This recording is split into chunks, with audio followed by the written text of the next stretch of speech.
Stay blue. Awesome, okay. So I have the honor of introducing a surprise guest speaker. As you all know, 80% of the folks in this room are first-time candidates, and the person I'm about to introduce is also a first-time candidate. And she is launching her campaign, taking on the establishment in her run for governor of New York. Yesterday, we declared a mantra at this training that we need progressives to run for office. Enough corporate Democrats. We need true blue running. So with that, it is my honor and privilege to welcome Cynthia Nixon to the stage.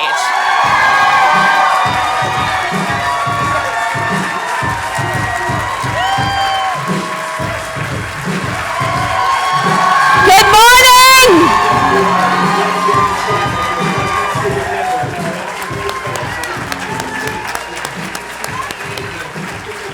Thank you. Thank you. Thank you. Thank you for that warm welcome. Good morning. It's a good morning. I'm Cynthia Nixon, and I'm running for governor of New York State.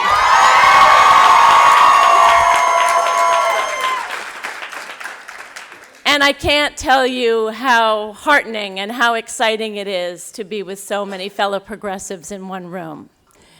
We may have come here today from different states, for different backgrounds, and for different reasons, but everyone here today has something in common. The Democratic establishment didn't want us to run.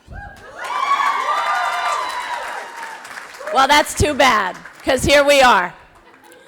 We've tried it their way. We've seen the results. If 2016 taught us anything, it's that Democrats can't just give voters something to vote against. We have to give them something to vote for.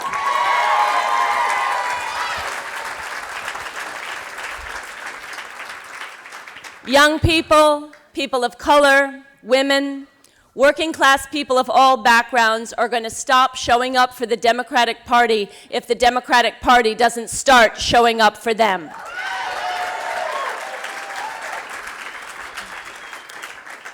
The election of Donald Trump was a wake-up for progressives all across this country. But even before Trump, the establishment was rigging our economy and our government to benefit those on top. Most working people were working longer hours for lower wages and struggling to pay for health care and education and housing as the rich kept getting richer. As our debt exploded, so did their pocketbooks. Even before Trump, billionaires and the politicians they buy told us to point the finger at immigrants and at people of color for our economic woes instead of the people on top. Divide and conquer has always been the name of the game.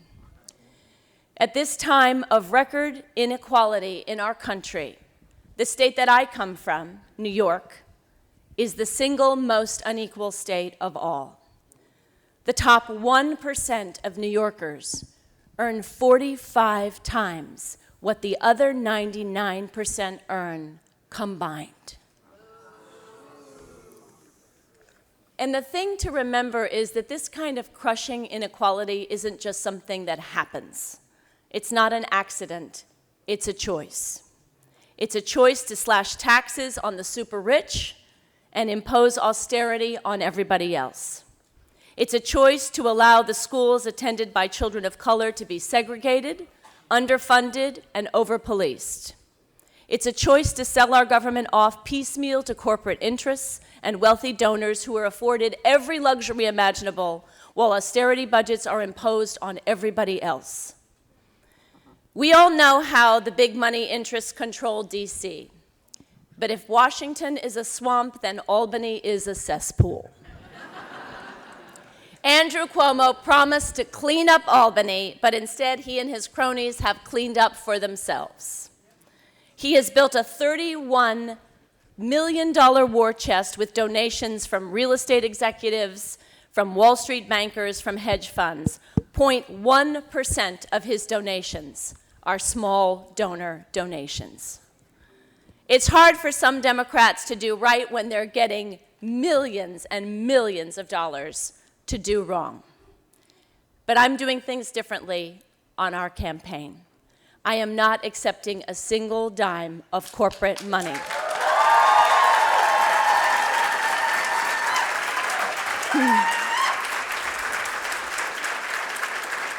This campaign belongs to a movement of people coming together to fight back. Earlier this week, I declared loud and clear that I believe it is time for New York to legalize the recreational use of marijuana.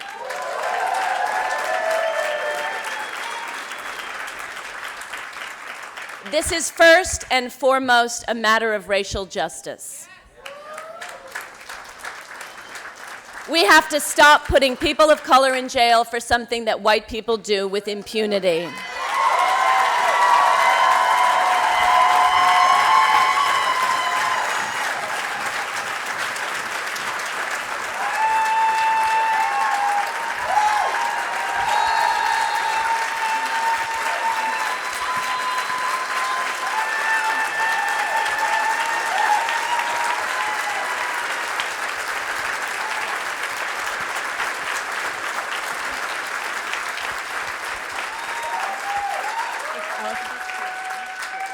In my hometown of New York, people of color are 10 times more likely to be arrested for marijuana than white people, despite using it at roughly the same rates. The story is the same across our country. The reality is that for white people, marijuana has effectively been legal for a long time. It is time to legalize it for everybody else.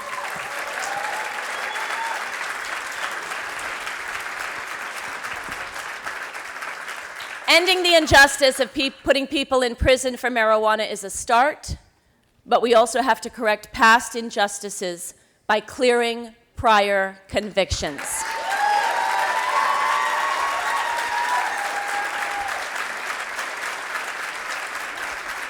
And as we move toward legalization, we must also be very sure that huge corporations and that rich white men like John Boehner aren't going to be the primary ones who benefit. It would be a grave injustice to only let them profit from a product that for decades sent millions of people of color to jail. We're going to create jobs and opportunities in the communities most devastated by the racist war on drugs. We have to address the legacy of institutionalized racism in this country, a brutal history that we have been unwilling to face. It's about so much more than marijuana. We have to enact broad criminal justice reform to stop the mass incarceration of communities of color and end the school-to-prison pipeline.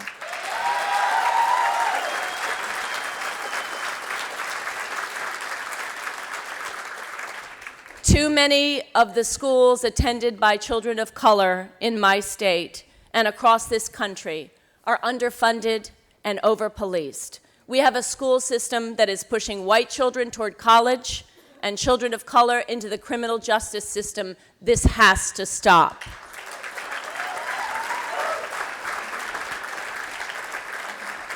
We have too many corporate Democrats like Andrew Cuomo who are taking charter school hedge fund money and making education policy accordingly.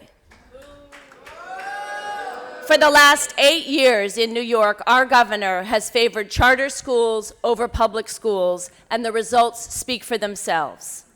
We have to stop diverting education funding into privately run charter schools and put the focus back where it should be on strengthening our public schools and keeping them public.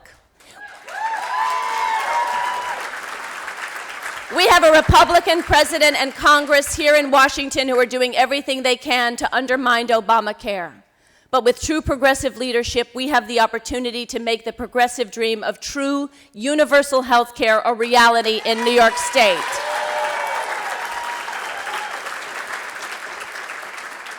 As governor, I would fight to pass the New York Health Act and create a Medicare for All-like system that covers everyone and reduces costs for working families. In a blue state like New York, issues like marijuana and single-payer health care shouldn't even be a question. Here in Washington, progressives have been blocked by the Republicans that control Congress and the White House and in state houses across the country. But in New York State, one of the bluest states in the country, it is the Democrats who have been the problem. Andrew Cuomo and the Trump Democrats of the IDC brokered a backroom deal to hand power to the Republicans, ensuring that many of our progressive priorities would die in the state Senate. Well, we've got news for them. The time is up for corporate Democrats. For politicians who campaign as Democrats but govern as Republicans. It can't just be business as usual anymore. I know that our country can do better. If we're going to get at the root problem of inequity, we have to turn the system upside down. We have to uproot the broken establishment, the fake Democrats, the corrupt, and the beholden. If we want real change, we don't just need to elect more Democrats, we need better Democrats.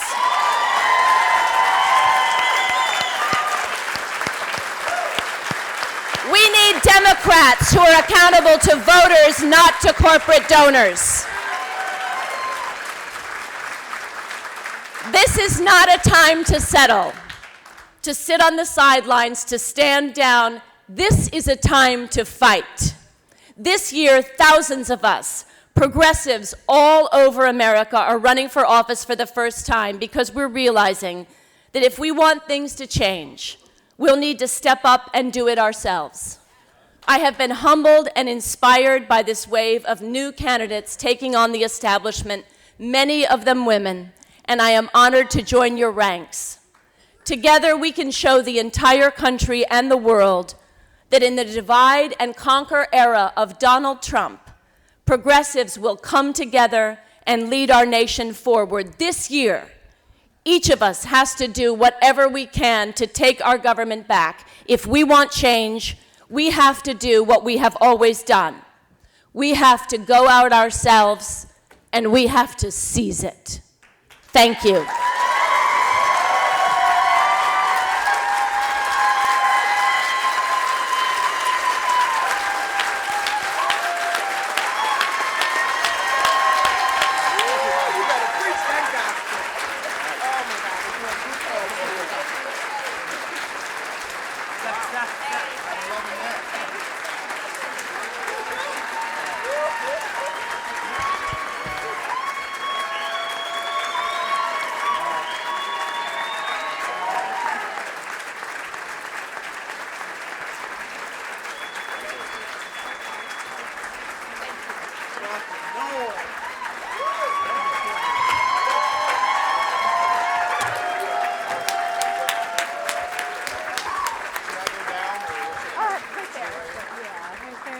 Wasn't she awesome? Andrew Cuomo's in trouble. I am so thrilled to introduce our next speaker and our very dear friend and our champion, Representative Keith Ellison.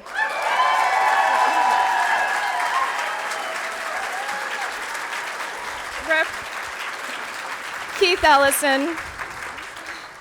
You all know him, I'm sure. You've all heard of him. But one of the things that I think is worth saying right now is that he is one of the few who accurately predicted Donald Trump's success. Because he saw that Trump was appealing to working class voters by talking about jobs, and he understood the appeal of that message. And we need to make sure more Democrats in Washington are listening when Keith Ellison talks. As a congressman, he led a progressive revolution in Minnesota, and then Inside Congress, he has been a longtime organizer, building the Congressional Progressive Caucus into a force to be reckoned with. Progressives on the Hill are stronger and better organized today because of the work that he has been doing day in and day out for years on the Hill. And now, as deputy chair of the DNC, he is leading a progressive revolution across the country. And so we are so honored to be partners with him and to be friends with him and to have him as our champion and our fighter. Thank you for being here, Representative Keith Ellison.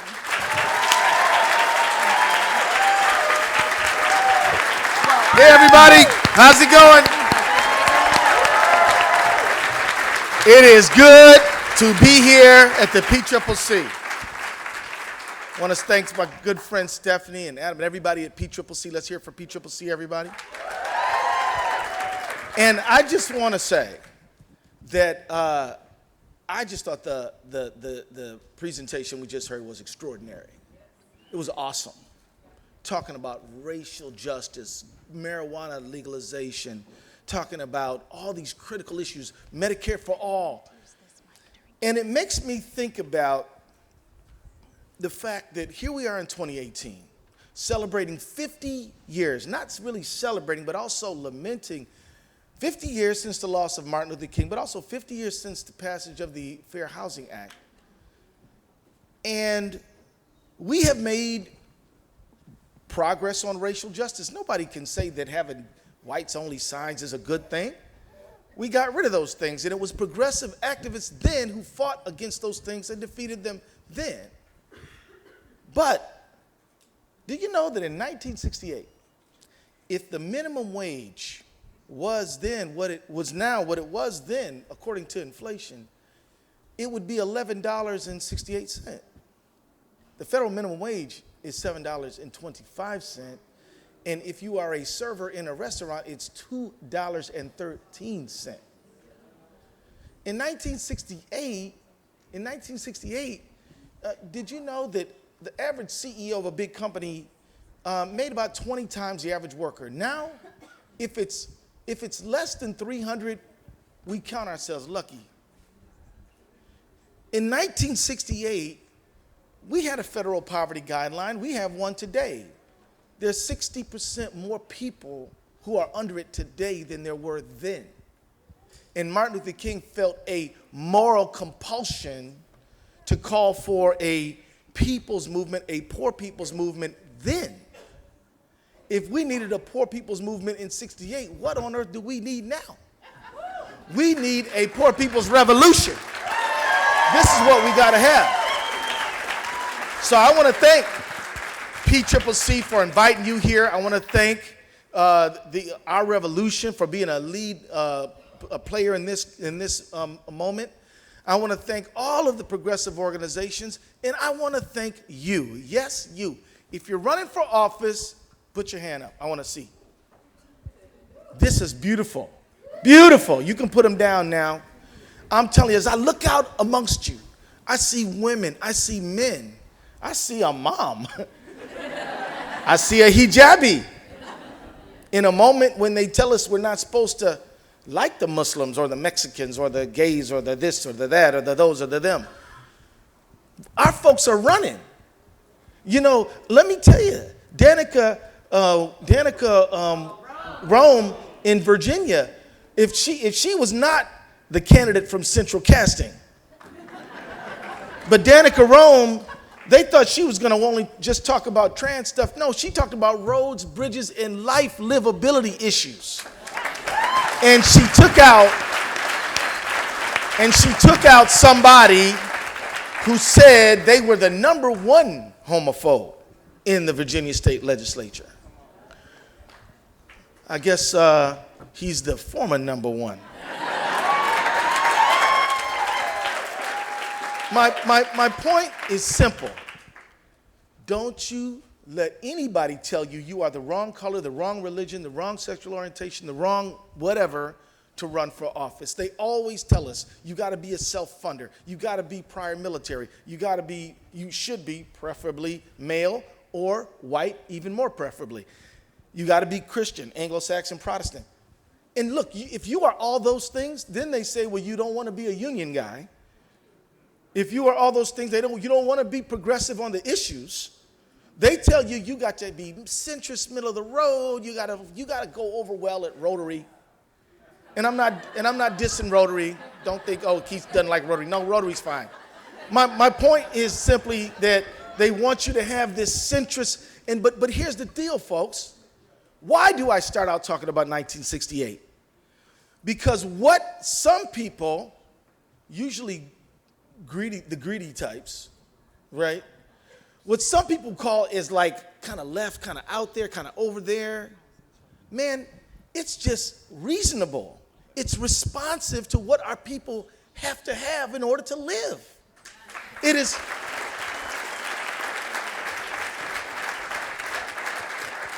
In my town of Minneapolis, when you look at the fact that a young black man is 21 times more likely to be arrested for marijuana than a young white man, if you say, look, we need legalization here, you're not saying nothing radical. You're saying something responsive to the needs of the community. If you say minimum wage ought to be $15 an hour indexed to inflation and to the CEO's pay, you're not saying nothing radical. You're just saying that income inequality, wealth inequality is wrong in this richest nation in the world.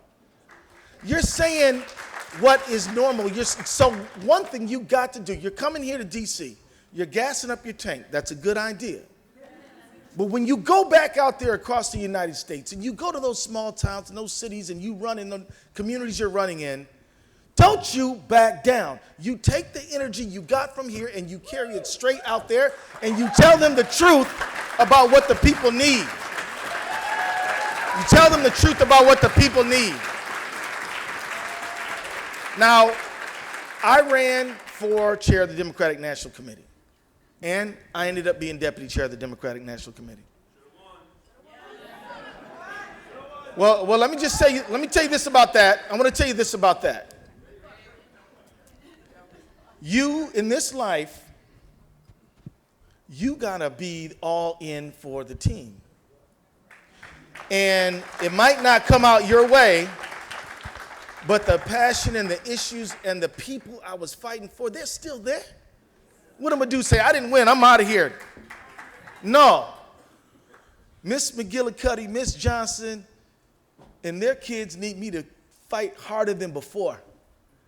They need me to put it more in. They need to put my back into it more than before because their lives depend upon it. Did you know that in Missouri and in Texas and maybe other places, maternal mortality has risen? Women are dying because we are losing elections. We don't have the right to lose a damn election. We have to win. We have to win.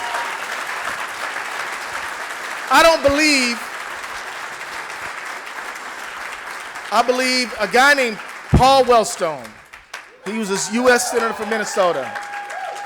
Paul Wellstone taught me a valuable lesson. He said, look, man, I'm not running no vanity campaign. I'm not running to make a point. I'm running to take all of our progressive values and make them the policy, the law of the land. That is what we are doing. And he believed and he told me that most people agree with us. But the powers that be would rather have folks just stay at home and sit it out. They want you to believe that government doesn't work. They want you to believe that government cannot work. They want you to believe that because if you sit it out, then they come in and they do what they want to do, like pass this crazy tax bill, which is nothing but a tax scam, giving millions and billions funneling up to the richest people in the country. And they don't just buy consumer goods with that money. Man, they already got plenty of houses and planes and boats. It ain't about consumer goods. It is about three things. It is about mergers and acquisitions, so they buy each other up. And when they buy each other up, they don't need two HR departments. Somebody going laid off. You understand what I mean? When they concentrate markets, you might think, I've always wanted to start a business. I'm really good at making spaghetti. I was thinking about opening up a little place. Or you might think, I'm a pharmacist. I'm going to open up my place. Well, not with CVS and Walgreens, the only two games in town. You ain't opening up hardly nothing. They will run you out of business. And So my point, what is the other thing they do with the money? They buy political influence. They try to corrupt people like me. Oh yeah, Congressman, have we done an event for you this year? I just wondered, Oh, that's a bribe. Hell no, you ain't done an event for me.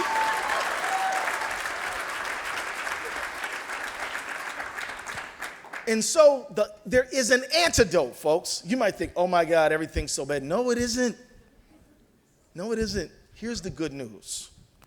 That if we will knock every door and we will call everybody and we will have community meetings, not just at the election time, but way before the election time, and build relationships, and listen to this, use politics to build community. Think about that. Use politics to build community, then we can increase turnout. We can take over the state legislature, the city council, the school board, and Congress. And we can have universal single-payer Medicare for all. And we can have free college. And we can have a society that is truly democratic and reflects the priorities of the American people. We can have common sense laws to get these weapons of war off our streets. We can do these things, but we've got to be able to increase participation to do it. And you got to understand, of course the right wing says, oh, they're trying to suppress our votes. But you got to also be on the alert for cynicism, because there are well-meaning people who care about the things we care about who have just abandoned the American political process to the point where it's like, I'm out. Now, if they say that, they're not trying to help Trump, but their non-participation ends up advantaging him anyway. Your job is to go to that person, sit with them, hear them out. Don't condemn them, don't dismiss them. They're probably raising legitimate points of view. But to say, look, I'm running this time. Me, you know me. I was here with the diaper bank when we needed it. I was here protesting with you for 15 now. I was here with you when we were fighting for justice. We're going to try to do this political thing, and I need you to come with me. Will you do it? Now, I can't convince them to do that, but you can. Because you've been in Peoria, you've been in Bogota, Mississippi, you've been in Tallahassee, Florida. You've been on the ground with folks. They know you, they trust you, and they will come out if you go get them out. I'm telling you, it is particularly bad in the midterm elections. Now, I know my dear buddy over there, Nina Turner, she say, Keith, stop saying midterm. Every term's a, Nina, don't you tell me that? She does. She's like, every term is the most important term. Always get the people out. She's right. She's right. But these elections that happen between the presidentials, our terms fall off, our voter turnout falls off really bad. Really bad. The Democratic Party over the last many years has campaigned with basically 2 or 3 things. One, television ads. Television ads actually decrease turnout. Mail that most people, particularly millennials, don't read, they throw it in the garbage. Now we're using some Facebook ads, but, well, you know the story on that. Let me tell you what actually works. A body at the door. A body at the door. Now look, I want to be able to take a few questions from you guys, so I'm just going to tell you this very quick story. 50 years ago, the great Martin Luther King, he was not popular at the time, and a lot of people were hating on him real bad. They said, man, you're a civil rights guy. What you doing talking about the Vietnam War? He said, well, war's the enemy of the poor. How can we pay for any of this stuff? How can we pay for fair housing? How can we pay for good schools? How can we pay to rebuild our neighborhoods if it's all going to fight the Vietnamese who are not fighting us? How can we do this? And so they criticize him, they condemn him. But I want you to know that though we lost him on April 4th, which is just a few days ago, he was crystal clear on so many things. He said the time's always right to do what is right. The time is right for health care for all, single payer for all. The time is right to get rid of these bad marijuana laws. The time is right to raise the minimum wage to $15 an hour. And the time is also right for us to not just talk about minimum wage. We got to talk about maximum wage nowadays, folks. Why should somebody getting exorbitant money, way more than they deserve, like way more? The guy who used to run United Health Group, if he didn't make $100 million a year, he had a bad year. He deserved that. The guy who CEO of McDonald's makes at least $3,500 an hour, and they don't want to pay somebody else $15-16 an hour. Martin Luther King back 50 years ago was clear on what we needed. We needed economic justice and racial justice both together now. He didn't talk as much about gender justice as he should have, but we can in this moment. Now, the important thing to keep in mind is we lost Martin Luther King. Every school kid knows that. But those strikers, they didn't quit. They kept striking. They kept marching. They kept being out there every day. And they made the racist, unfair city of Memphis pay them. They won the strike, y'all. They won recognition. And you think about that. You think about what those teachers just did in West Virginia, what they're doing in Oklahoma.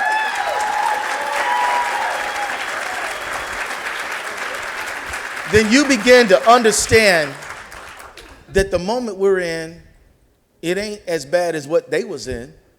They didn't have whites only signs up on the doors in the restaurants back. They don't have them up there today. But they fought anyway, and we must fight anyway today and in this moment. And if we will join together, I don't know what's going to happen to the one of us or the two of us, but we're going to win this thing. So get out there, knock the doors, and let's go take care of business. Yeah.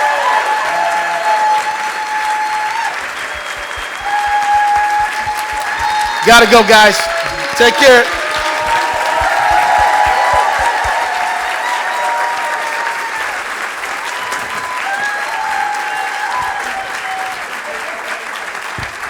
And he's back to the floor for more votes. All right, y'all. How are you feeling?